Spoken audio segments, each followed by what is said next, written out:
आज हम देखेंगे कि वुड्स अभिक्रिया, आप इसे वुटज अभिक्रिया भी कह सकते हैं। जैसा कि आप सभी को यहाँ पे दिख रहा होगा कि जब एल्किल हाइलाइट के दो अणु सोडियम के साथ शुष्क ईथर की उपस्थिति में करते हैं तब हमें एल्केन प्राप्त होता है। तो चलिए हम इसका रिएक्शन देखते हैं। तो रिएक्शन देखने से पहले हम बताएंगे कि बहुत सारे लोगों को एल्किल समूह के बारे में नहीं पता होता है, हाइलाइट समूह के बारे में नहीं पता होता है। तो चलिए पहले इस पर चर्चा हम कर लेते हैं। आइए तो चलिए देखिए, यहाँ पे जैसा कि आप सभी को दिख रहा होगा एल्किल समूह, एल्किल समूह, एल्किल समूह। एल्किल समूह कौन कौन से होते हैं? जैसे CH3, C2H5, C3H7, ऐसे बहुत सारे होते हैं। ऐसे ही बहुत सारे एल्किल समूह होते हैं। और हाइलाइट समूह, हाइलाइट समूह, हाइलाइट समूह होते हैं जैसे chlorine, fluorine, bromine, iodine, hydrogen, ये सब हाइलाइट समूह होते हैं। आप सोच रहे होंगे कि मैंने एल्किल समूह को लिख दिया, तो इसका लिखने का एक सूत्र होता है। जैसे देखिए वो सूत्र होता है CnH2n+1, ये सूत्र होता है। n के स्थान पे आप 1, 2, 3 ऐसे ही रखते चले जाएंगे। जैसे मैंने यहाँ पे देखिए Cn की जगह पे n की जगह पे 1 रखा, तो देखिए C1H21+1, तो यहाँ पे देखिए C यहाँ पे हो गया और H यहाँ पे हो गया और 2 × 1 = 2 और +3, जैसे देखिए यहाँ पे आ गया। तो चलिए हम रिएक्शन को देखते हैं। आप सभी को यहाँ पे दिख रहा होगा, आइए रिएक्शन देखते हैं। देखिए जैसे यहाँ पे आप सभी को दिख रहा होगा, लिखा है जब एल्किल हाइलाइट के दो अणु, तो मैंने एल्किल हाइलाइट यहाँ पे देखिए लिख चुका हूँ पहले से ही। देखिए यहाँ पे लिखा हुआ है, जैसे मैंने लिखा हुआ है दो अणु, तो एल्किल हाइलाइट के दो अणु, तो एल्किल मैंने CH3 ले लिया और हाइलाइट में मैंने क्लोरीन ले लिया। तो देखिए यहाँ पे लिख रहे हैं दो ना, यहाँ पे देखिए दो मैंने एल्किल हाइलाइट को ले लिया। अब प्लस में उसके बाद 2 सोडियम के साथ रिएक्शन करा रहे हैं, तो 2 सोडियम। उसके बाद यहाँ पे शुष्क ईथर लिखा हुआ है, आप सभी को दिख रहा होगा कि यहाँ पे शुष्क ईथर की उपस्थिति में, तो यहाँ पे मैंने लिख दिया शुष्क ईथर की उपस्थिति में कराया जा रहा है। तो यहाँ पे देखिए हम चाहें तो अभी इसको रिएक्शन कर सकते हैं। तो मैं जैसे इसको देखिए CH3, उसके बाद 2NaCl बाहर निकल जाएगा। तो देखिए हम इसे एक ट्रिक के माध्यम से समझते हैं। ट्रिक देखिए, जैसे यहाँ पे CH3 हो गया और Cl हो गया, 2 लेना है तो मैंने ऐसे ले लिया 2।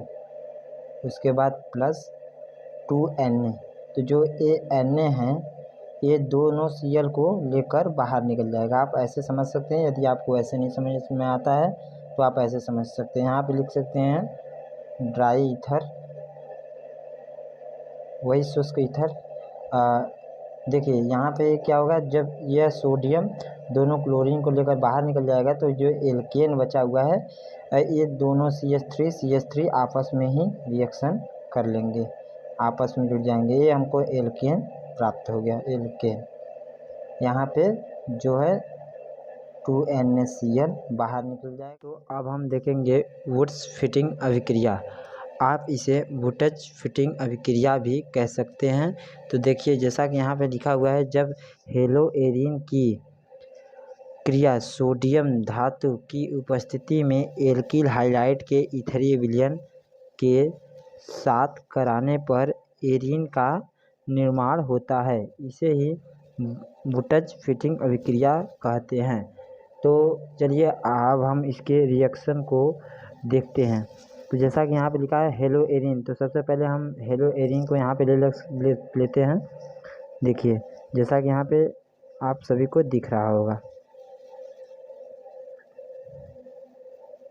ये हमारा हो गया हेलोएरिन, इसके ऊपर Cl, और उसके बाद यहाँ पे देखिए लिखा हुआ है जो हेलोएरिन है उसकी क्रिया सोडियम धातु के साथ करा रहे हैं। तो सोडियम धातु हमने ले लिया, यहाँ पे मैंने 2 सोडियम लिया है। मैंने 2 सोडियम किस लिए लिया है इसको मैं आगे बताऊंगा। तो देखिए उसके बाद हम सोडियम धातु की उपस्थिति में एल्किल हाइलाइड, अब हम एल्किल हाइलाइड को लेते हैं। एल्किल हाइलाइड क्या कौन से होते हैं, देखिए जैसा कि यहाँ पे CH3Cl एल्किल समूह हाइलाइड समूह को मैंने वुड्स अभिक्रिया में समझाया हुआ है, आप चाहें तो वीडियो को पीछे करके देख सकते हैं।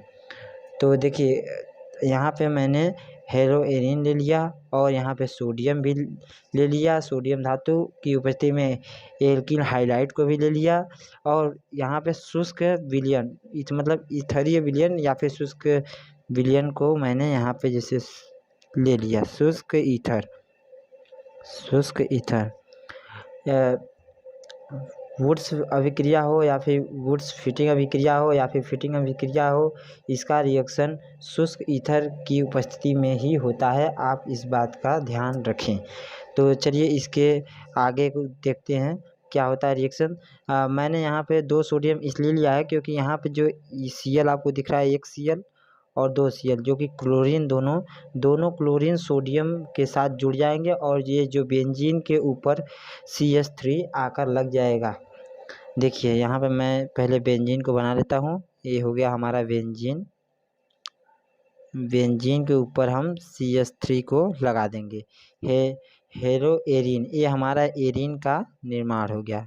यहाँ पे जैसा कि आप सभी दिख रहा हो एरिन का निर्माण, एरिन का निर्माण यहाँ पे हमने हो गया। और ये जो Cl है, दोनों Cl Na के साथ जुड़ जाएंगे, जैसे यहाँ पे देखिए NaCl यहाँ पे जुड़ गए और यहाँ पे हमारा एरिन का निर्माण हो गया। यही वुड्स फिटिंग अभिक्रिया होता है। तो मिलेंगे नेक्स्ट टॉपिक के साथ। जय हिंद।